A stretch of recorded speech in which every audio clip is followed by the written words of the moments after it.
Hello' guys, এতিয়া মই যাব ওলাইছোঁ মোৰ হিৰ' শ্ব'ৰুমত, যিটো আমাৰ শ্ব'ৰুম ৰুকচিনত আছে। আৰু মই এতিয়া যাব ওলাইছোঁ গাইজ।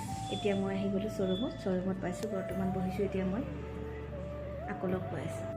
এইফালে মোৰ লগত আছে মোৰ শ্ব'ৰুমৰ মেনেজাৰ ৰহিল আলী। নমস্কাৰ। আৰু এতিয়া ৰহিলে ক'ব মোক নতুন এটা স্কুটি এখন আহিছে, এই স্কুটিখনৰ বিষয়ে তুমি অলপ জনাবা হা।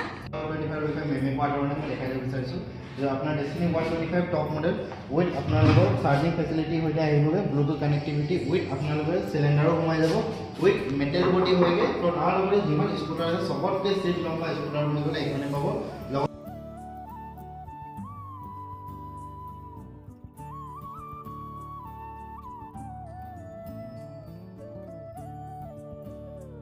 মই যিটো দেখালোঁ, আৰু এনেকুৱা মই যদি ক'ৰবাত জাৰ্ণি কৰোঁ, কিবা কৰোঁ, মই যিকোনো আপোনালোকক ব্লগ নতুন দি থাকিম। আপোনালোকে প্লিজ মোক ছাপোৰ্ট কৰিব। আজিলৈ ইমানতে আহোঁ, আকৌ লগ পাম নতুন ব্লগত। Bye bye.